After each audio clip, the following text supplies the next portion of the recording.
பொழப்புங்கிறது எப்போ வேணுமானு பார்க்கலாம். புரியுதுங்களா? உடலை பார்த்துக்கணும். உடல் தானே முக்கியம். சுவர் இருந்தால் தானேங்க சித்திரம் வரைய முடியும். ஆமாம். இப்போ நானே இல்லைன்னா அப்புறம் என்னத்தை? புரியுதுங்களா? உட்காந்து பேச முடியுமா? நீங்கள் என்ன தனியாக உட்காந்து சேர்கிட்டே உட்காந்து பேசுவீங்க? நானும் உங்களை மாதிரி லூசா? அதான் பார்த்தீங்களா? இந்த தாவேக்கா அப்படின்னாவே உங்கள் பார்வைக்கு எல்லாமே என்ன ஆயிடுச்சுன்னா லூஸாக தெரியுது. மனையரை விட்டு வெளில வர மாட்டேங்கிறாரு, மக்களை போய் நேரடியாக சந்திக்க மாட்டேங்கிறாரு. அதாவது நீங்கள் ஒன்று கேட்பீங்க, சந்திக்கலையா, இங்கே போலியா, அங்கே அதாவது மாதத்தில் ஒரு நாள் ஏதாவது ஒரு கூட்டத்தில் போய் மீட் பண்ணிட்டாரு. நான் என்ன கேட்குறேன்னா, தேர்தல் நேரம் வந்துருச்சுல்ல, உங்கள் கட்சியை பற்றி பிரச்சாரம் பண்ணணும்ல, அப்போ மக்கள்கிட்ட போய் பேசணும்ல, மக்களோட இன்ட்ராக்ட் பண்ணணும்ல, ஏன் இன்னும் உங்கள் தலைவர் வெளில வர மாட்டேங்கிறாரு? அறிவாளியாத்தனமாக இருங்க, அறிவாளியாக கொஸ்டின் பண்ணுங்க அப்படிங்கிற கண்டிஷனில் எங்கள் தலைவர் ஏன் வெளியில் வர மாட்டேங்க, ஏன் வெளியில் வர மாட்டேன்னு எல்லா ஊடக காரணங்களுக்கும் அறிவு இல்லையா?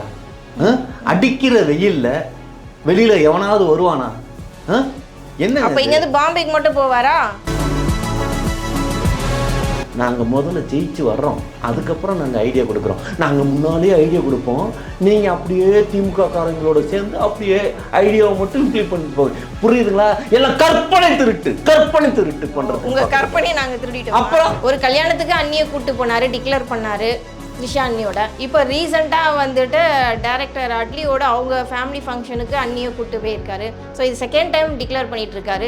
இப்படி தொடர்ந்து உங்கள் அண்ணன் வந்துட்டு இந்த மாதிரி விஷயங்களுக்கு தான் போறாரே கண்டி, மக்களை மீட் பண்ணணும், மக்கள்கிட்ட பேசணும், எதுவுமே வரலையே. புரியல, எனக்கு புரியல. எங்களுக்குமே தான் புரியல. என்னங்க பேச்சு பேசுறீங்க? கடைக்கோடியில் இருக்கிற ஒரு ஆயா கிட்ட போய் என் தலைவன் பேசல, என்ன பிரயோஜனம்? அதே அண்ணி கிட்ட பேசினா ஒரு பிரயோஜனம் இருக்கா?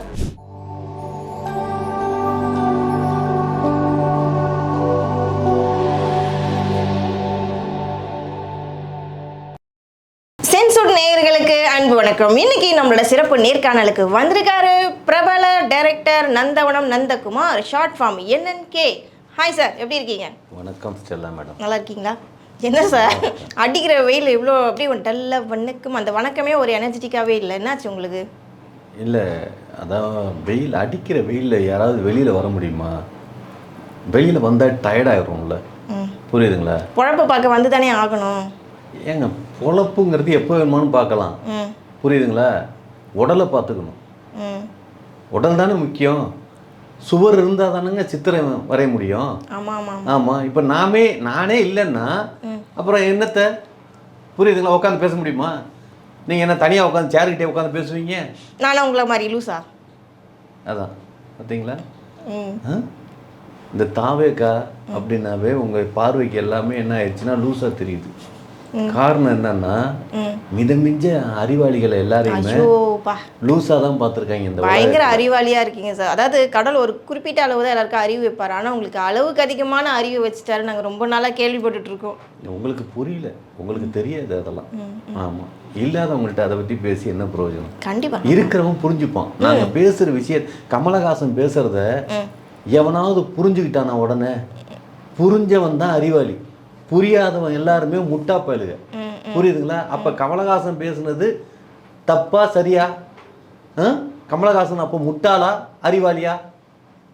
அது நீங்களே சொல்லிடுங்க, உங்க வாயாலே சொல்லிடுங்க. நீங்க எல்லாரையும் சொல்வீங்களே. ஒரு அறிவாளி ஒருத்தன் பேசுறான்னா அந்த அளவுக்கு அங்க எதிர்த்தாப்புல கேட்கிறவன் அறிவாளியா இருக்கணும். கேட்கிறவன் முட்டாளா இருந்துட்டா அவன் நம்மள முட்டாள் தான் சொல்லுவான். அதை நம்ம ஏத்துக்கிட்டு தான் ஆகணும். தன்னடக்கமா தெரியுது. சரி, அதெல்லாம் ஒரு பக்கத்து இருக்கட்டும். இப்போ ரீசெண்டாக வந்துட்டு தேர்தல் வந்து டேட்லாம் அலௌன்ஸ் பண்ணிட்டாங்க, எப்போ தேர்தல்னு சொல்ல ஒவ்வொரு கட்சியும் வந்துட்டு பிரச்சாரத்தை ஸ்டார்ட் பண்ணிட்டாங்க. ஆனால் இன்னுமே வந்து தாவேக்காலேருந்து உங்கள் தலைவர் ஏன் வீட்டை விட்டு வெளில வராமல் இருக்கார்? வீட்டை விட்டுங்களா, அந்த பனையரை விட்டு வெளில வர மாட்டேங்கிறாரு, மக்களை போய் நேரடியாக சந்திக்க மாட்டேங்கிறாரு. அதாவது நீங்கள் ஒன்று கேட்பீங்க, சந்திக்கலையா, இங்கே போலியா, அங்கே அதாவது மாதத்தில் ஒரு நாள் ஏதாவது ஒரு கூட்டத்தில் போய் மீட் பண்ணிட்டாரு. நான் என்ன கேட்குறேன்னா, தேர்தல் நேரம் வந்துருச்சுல்ல, உங்கள் கட்சியை பற்றி பிரச்சாரம் பண்ணணும்ல, அப்போ மக்கள்கிட்ட போய் பேசணும்ல, மக்களோட இன்ட்ராக்ட் பண்ணணும்ல, ஏன் இன்னும் உங்கள் தலைவர் வெளில வர மாட்டேங்கிறாரு? என்ன இது இவ்வளோ இப்போ தானே சொல்லிகிட்டு இருந்தேன், அறிவாளியாத்தனமாக இருங்க, அறிவாளியாக கொஸ்டின் பண்ணுங்க அப்படிங்கிற கண்டிஷனில் எங்கள் தலைவர் ஏன் வெளியில் வர மாட்டேங்க, ஏன் வெளியில் வர மாட்டேன்னு எல்லா ஊடக காரணங்களுக்கும் அறிவு இல்லையா? அடிக்கிற வெயிலில் வெளியில் எவனாவது வருவானா? என்ன அப்போ இங்கேருந்து பாம்பேக்கு மட்டும் போவாரா? பாம்பேக்கு ஏங்க நல்லா ஒரு விஷயம் தெரிஞ்சுக்கங்க, பாம்பேக்கு எதுக்கு போனார்? டெல்லி கூட தான் போனார். டெல்லிக்கு போனது பாம்பேக்கு போனதெல்லாம் என்ன எதுக்கு? நல்லா ஒன்று தெரிஞ்சுக்கங்க. போகிறது ஏசி கார், புரியுதுங்களா? அப்படியே ஃப்ளைட்டில் ஏசி, இறங்குனா ஏசி, எங்கே போய் உட்காடுறோமோ அங்கே ஏசி, புரியுதுங்களா?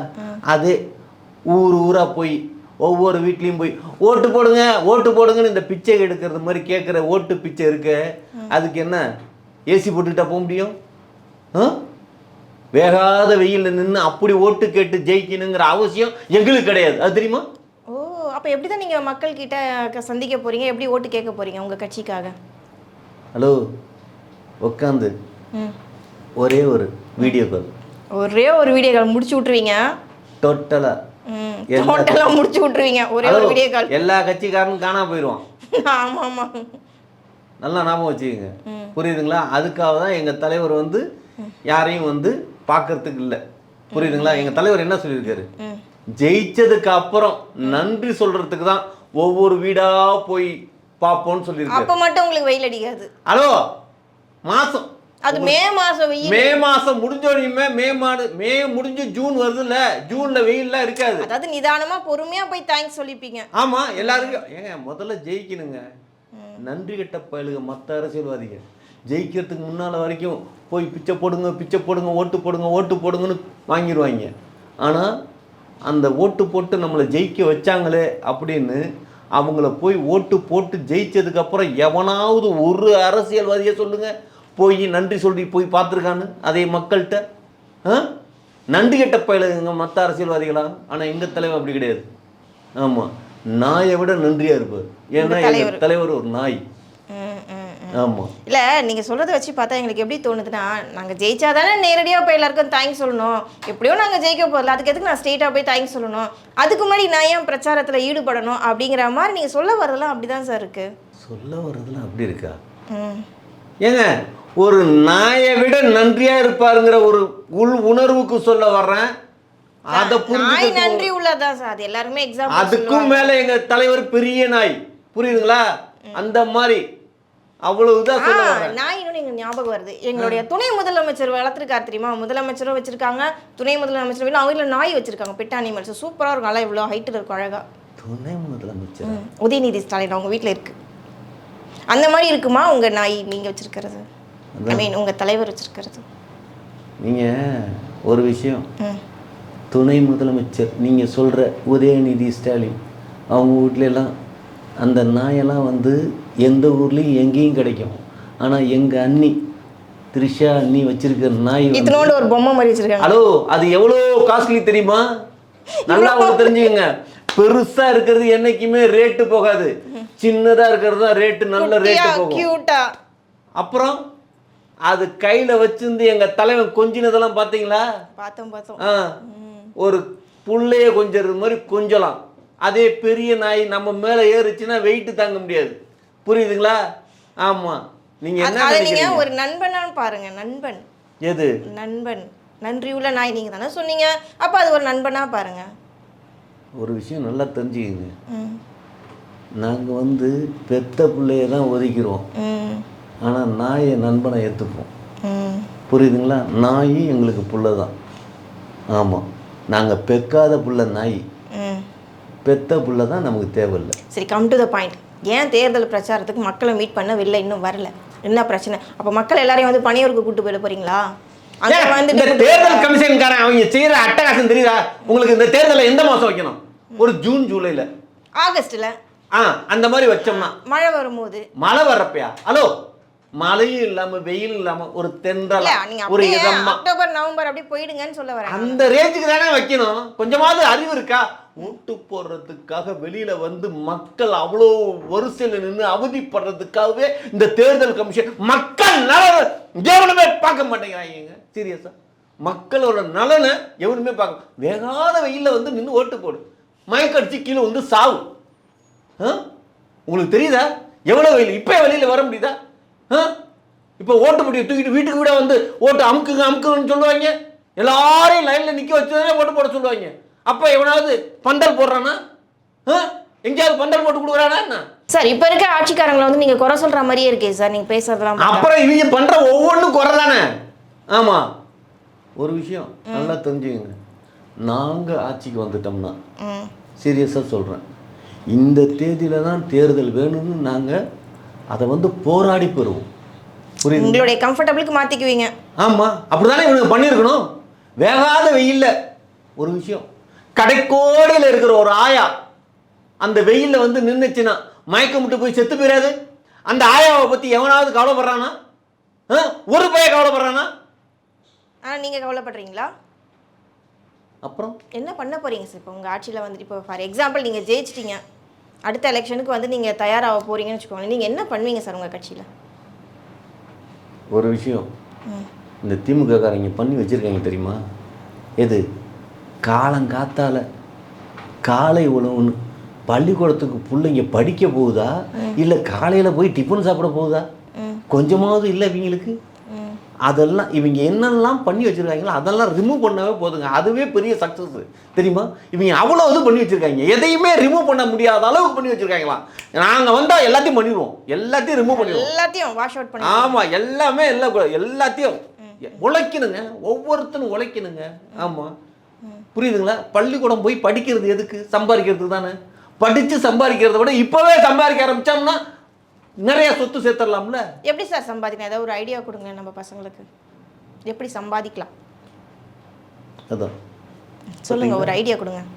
நாங்கள் முதல்ல ஜெயிச்சு வர்றோம், அதுக்கப்புறம் நாங்கள் ஐடியா கொடுக்குறோம். நாங்கள் முன்னாலே ஐடியா கொடுப்போம், நீங்கள் அப்படியே திமுக காரங்களோட சேர்ந்து அப்படியே ஐடியாவை மட்டும் இம்ப்ளிமெண்ட் பண்ணிட்டு போங்க. புரியுதுங்களா? எல்லாம் கற்பனை திருட்டு பண்ணுறது. உங்கள் கற்பனையை நாங்கள் திருடிட்டோம். அப்புறம் அப்படியே நாங்கள் ஐடியா கொடுப்போமா, அவங்க ஐடியாவில் இம்ப்ளிமெண்ட் பண்ணி இவங்க ஆட்சியை பிடிச்சி நடத்திடுவாங்களாம். ஒரு விஷயம் எப்படி தான் நீங்கள் ஜெயிச்ச பிறகு தானே செய்ய போகிறீங்க, அது ஜெயிச்சா பார்த்துக்கலான்னு தானே அர்த்தம். ஜெயிச்சா பார்த்துக்கலாமா? ஒரு விஷயம் நல்லா தெரிஞ்சுக்கங்க. ஆமாம், நாங்கள் ஜெயிக்க மாட்டோம்னு நீங்கள் நினைக்கிறீங்களா? நாங்கள் சொல்லவே இல்லையே சார், நீங்களே சொல்லுங்கள் சார். நாங்கள் எதுவுமே சொல்லலையே. ஒரு விஷயம், மற்ற கட்சிக்காரன்லாம் தோத்தாலும் கூட்டமாக தோப்போம், ஆனால் நாங்கள் அப்படி கிடையாது.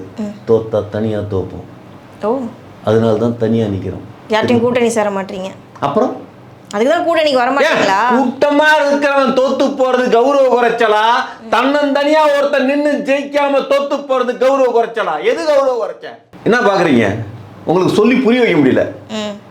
ரஜினி ஒரு படத்துல டைலாக் கேள்விப்பட்டிருக்கீங்களா? சொல்லுங்களேன், அந்த என்ன டைலாக்? சிங்கம் சிங்கிளா வரும், ஓ, பன்னி கூட்டமா வரும். புரியுதுங்களா? எங்க தலைவன் சிங்கம் மாதிரி அதான் சிங்கிளா வராரு, யாரு கூடயும் கூட்டணி இல்லாம. அப்புறம் ஒரு விஷயம் நல்லா தெரிஞ்சுக்கங்க, சிங்கம் சிங்கிளாக வருதுன்னு சொல்லிட்டு நீங்கள் வேற மாதிரி நினச்சிடாதீங்க. ஆமாம், நாங்கள் எதுவுமே நடிக்கல சார், நீங்களா எல்லாமே சொல்லிட்டு இருக்கீங்க. சொல்லுங்க, அதையும் சொல்லிடுங்க. ஆமாம், சிங்கத்தை அசிங்கப்படுத்தினாப்புல அது சிங்கம் சிங்கம் இல்லைன்னு ஆயிடாது. ஆமாம், நீங்கள் எல்லாம் வந்து சிங்கம் அண்ணி கூட போகுது, சிங்கம் குகையிலேருந்து வெளியில் வர மாட்டேங்குது. ஆமாம், இது சிங்கமா அசிங்கமா? அப்பெல்லாம் நீங்க தான் செய்யுங்க. அதான் எவ்வளவுக்கு அசிங்கப்படுத்துறீங்க ஒரு விஷயம்.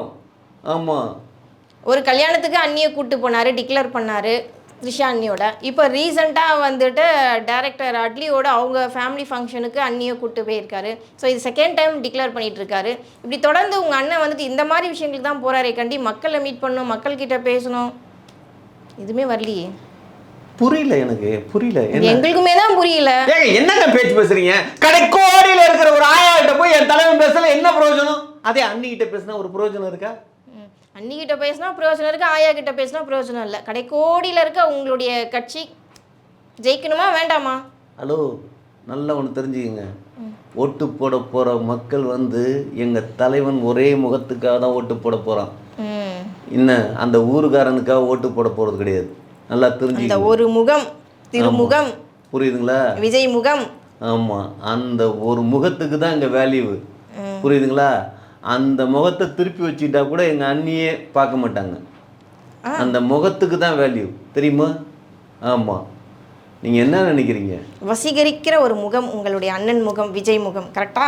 அப்புறம் எல்லா பெண்களுமே மயங்கி கிடக்குறாங்க. ஆமாம், தெரியுமா? நீங்கள் பார்த்தோமே அந்த தாவே கட்சி கூட்டத்தில் வந்து பெண்கள்லாம் என்னென்ன பண்ணாங்க, எப்படி வைப் ஆனாங்க, நாங்கள் தான் கண் கூட பார்த்தோமே. அண்ணனாக பார்க்குறவங்க கூட ஹஸ்பண்டாக பார்க்குறதுக்கு ரெடி ஆகிற அளவுக்கு இருக்காங்கன்னா பார்த்துங்க. விஜய் அண்ணா நான் உங்களை கல்யாணம் பண்ணிக்கிறேன் அண்ணான்னு ஒரு அவங்களுடைய ரசிகர் ஒருத்தவங்க ஓடி வந்தாங்க. இன்னொருத்தவங்க எனக்கு என் மாமா கூட வேணாம் விஜய் மாமா தான் வேணும்னு நாங்கள் பார்த்தோம். இதெல்லாம் கண் கூட நாங்கள் தான். அவங்க மட்டும்தான் இல்லை, அவங்கெல்லாம் வெளியில் சொன்ன பேர் வெளியில் சொல்லாமல் ஒரு விஷயம் தெரியுமா? தியாகராஜ பாகவதர் ஒரு பழம்பெரும் சூப்பர் ஸ்டார் இருந்தார் தெரியுமா? தியாகராஜ பாகவதர் தானே? அதையே தியாகராஜ பாகவதர் அப்படியே அழுத்தழுத்தி சொல்றீங்க. ஓகே ஓகே போயிடுங்க. ஹலோ, ஒரு தடவை சொன்னா இவனுக்கு புரியுது. ஆமா, கோர்ட்ல தவாலி வந்து 3 தடவை சொல்றானா? ஏன் சொல்றான்? புரியலன்றதுக்கு திருப்பி திருப்பி சொல்றீங்க. நந்தவன நந்தகுமார் அப்படின்னா அவனை தான் கூப்பிடுறான், அவன் தான் வரணும்னு. வெறுமனே ஒரே ஒரு தடவை கூப்பிட்டோம்னா வேற எவனாவது ஒருத்தன் வந்துருவான். புரியுதுங்களா? இப்ப நான் உங்களுக்கு சொல்லி புரிய வைக்கிறதுக்கு காரணம் என்னன்னா, அவ்வளோ பெரிய சூப்பர் ஸ்டாரு தெரியுமா? அவரு இறங்கி தெருவில் நடந்து வந்தார்னா அப்ப அந்த காலத்துல குடும்ப பெண்களா இருக்கிறவங்களே இவரு கூட ஒரு நாள் வாழ மாட்டோமா அப்படின்னு ஏங்குவாங்களாம். தெரியுமா? அவ்வளோ பெரிய ஆளு எங்க தலைவர், அவரை விட பெரிய ஆளு. அதுக்கு மேல உங்க தலைவர். அப்புறம் மேல மேல மேல மேல மேல மேல போயிட்டு அவர் கடைசி காலத்துல பிக்சர் எடுத்தாருமே, அப்புறம் அப்படி பார்க்கும்போது உங்க தலைவர் இல்லை. நாங்கள் அப்படிதான் கேள்விப்பட்டோம். ஆக்சுவலாக நான் அவரெல்லாம் பார்த்தது கிடையாது. தியாகராஜ பாகவதர் திருச்சி ஸ்ரீரங்க ரங்கநாதர் கோயிலில் பிச்சை எடுத்தாருங்கிறது உண்மைதான். அதுக்காக எங்க தலைவர் பிச்சை எடுப்பாரா? சரி, பிச்சைனா எங்களுக்கு ஒரு விஷயம் ஞாபகம் வருது. உங்கள் தலைவர் ஏங்க அந்த ஜேஎஸ் மஹால் அப்படின்ற அந்த திருமண மண்டபத்தை வந்து சேல் பண்ணிட்டாராமே கட்சிக்காக, கட்சி டெவலப்மெண்ட்டுக்காக எங்களுக்கு பேமெண்ட் இல்லை, அமௌண்ட் இல்லை, அதனால் வித்துட்டேன்றாங்களே, இது உண்மையா? ஆனால் வேற ஒரு சிலர் என்ன தெரியுமா சொல்கிறாங்க, அவர் சன்னோட பேரில் இருக்கிறதுனால அந்த மண்டபத்தை நாங்கள் சேல் பண்ணிட்டோம், எனக்கு பிடிக்கல. ஜெய்சன் அவங்க பையனோட பேர் தானே, அதான் எனக்கு பிடிக்கலன்றனா அதுதான் ரீசனா? உண்மையில எது ரீசன்? ஒரு விஷயம் உண்மை தெரியாமல் எல்லா மீடியாவும் ஆமாம் ஜேஎஸ் அப்படின்னா ஜெய்சன் சஞ்சய் அந்த கல்யாண மண்டபத்துக்கு பேர் வச்சுட்டாங்க, புள்ளைய பிடிக்காதனால அந்த கல்யாண மண்டபத்தை பிடிக்கல அதனால விற்கிறாரு அப்படின்னு. எவனுக்காவது அதை பற்றி புரிதல் இருக்கா? எங்கள் பெரிய அண்ணி டிவோர்ஸ் கேட்டிருக்காங்கல்ல, டிவோர்ஸ் கொடுத்தா என்ன ஆகும்? என்ன ஆகும்? ஹலோ, நம்ம சொத்துல முக்காவாசிய ஜீவனாம்சமாக கொடுக்கணும், புரியுதுங்களா? ஓ, ஒய்ஃப்க்கு ஜீவனாம்சமாக கொடுக்கணும். அதுக்கு முன்னாலேயே நம்மள்கிட்ட இருக்கிற சொத்து எல்லாத்தையும் நம்ம வித்து காலி பண்ணிவிட்டோம்னா அப்புறம் எங்கிட்ட இருந்து ஜீவனாம்சம் கொடுப்போம். ஜீவனாம்சம் புரியுதுங்களா? சங்கீதா அன்னைக்கு நாமம் போட போறாரு உங்க தலைவர். ஹலோ, எங்க தலைவர் ஒரு கோட்டு போட்டிருக்காரு தெரியுமா? அந்த கோட்டு என்ன ரேட் தெரியுமா? 7,70,67 ரூபா தெரியுமா? 67 ரூபா. ஆமா, அந்த மாதிரி ஒரு கோட்டு தான் இல்ல, ஒவ்வொரு கோட்டுமே நாங்க வாங்கி போட்டுக்கிட்டு செலவு பண்றோம்ல. காரணம் என்ன? எல்லாத்தையும் செலவு பண்ணிடுறோம், எல்லாத்தையும் ஒட்டுமொத்தமா எல்லாத்தையும் மக்களுக்கு வாரி வாரி வாரி வாரி கொடுக்கணும். எல்லாத்தையும் செலவு பண்ணிட்டு கடைசியில் என்ன சார் பண்ண போறாரு? மக்களுக்கு. இதெல்லாம் மக்களுக்கு தான் அவர் செலவு பண்றாரு. அப்புறம் ஒரு விஷயம், அவர் போட்டுக்கிட்ட ட்ரெஸ் என்ன, அப்படியே சில பேர்லாம் புது ட்ரெஸ் வாங்கி போட்டு முடிச்சுட்டு மடித்து அப்படியே வச்சு அப்படியே சாகிற வரைக்கும் இருந்து அப்படியே செத்து போயிடுவாங்க.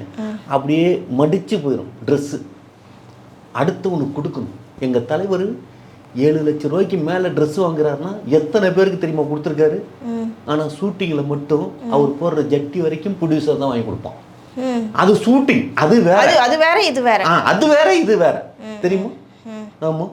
அதனால மக்களுக்கு கொடுக்கணுங்க, கொடுக்குற மனநிலை இருக்கிறதுனால. ஆனால் பொண்டாட்டிக்கு கொடுக்கக்கூடாது, கொடுக்கக்கூடாதுங்க, தவறான செயல், அது ரொம்ப தப்பு, ரொம்ப ரொம்ப தப்பு. ஆனால் சின்ன அன்னைக்கு கொடுப்பாரா? ஹலோ, சின்ன அன்னைக்கு கொடுப்பாரா? சொல்லுங்க, நல்லா அவனை தெரிஞ்சுக்கங்க. ஒரு விஷயம் தெரியுமா? என்ன விஷயம் சொல்லுங்க. இவங்க சின்ன அண்ணிகிட்ட இல்லாதது கிடையாது. சீரியஸா, எங்கள் சின்ன அண்ணிகிட்ட அவ்வளோ இருக்கு. அவ்வளோ வச்சுருக்காங்களா உங்கள் சின்ன அண்ணி? எங்கள் தலைவர் அப்பப்போ சின்ன அண்ணிகிட்ட தான் கொஞ்சம் கடனாக வாங்குவார். இது உங்கள் தலைவருக்கு தெரியுமா? நீங்களா ரிவீல் சுத்தாதீங்க. ஹலோ, நல்லா ஒன்று தெரிஞ்சுக்கங்க. எவ்வளோ பெரிய பணக்காரனாக இருந்தாலும் ஆமாம், திடீர்னு பணம் தேவைன்னா ஃபினான்ஸுக்காரன்ட்ட போய் நின்று வட்டியை கொடுறான்னு கேட்குறாங்களே, பணக்காரன்லாம் உடனே பணக்காரன் பணம் வச்சிருக்கான்னு நினச்சிடாதீங்க. பணக்காரனுங்கெல்லாம் பர்ஸே வச்சிருக்க மாட்டாங்க. கம்யூனிட்டி பயிலுங்க. ஒரு பிச்சைக்காரனுக்கு 1 ரூபா போட மாட்டாங்க தெரியுமா? வக்கு இல்லாதவனுக்கு தான் பணக்காரனுங்க. நல்லா ஞாபகத்தில் வச்சுக்கோங்க. ஆமாம், உங்களுக்கு தெரியல. ஆமாம், ஏழை தாங்க எல்லாத்துக்கும் ரெடியாக இருப்பான். ஆமாம், நல்லா ஒன்று தெரிஞ்சுக்க. பிச்சைக்காரன் காசு கேட்டோன்னே உடனே போடுறது யார் போடுவான்? ஒரு ஏழை தான் போடுவான். பணக்காரன் எங்கேயாவது 10 பைசா போட்டு பார்த்துருக்கீங்க? தொடர்ந்து பேசுவோம். நன்றி, வணக்கம் சார். வணக்கம்.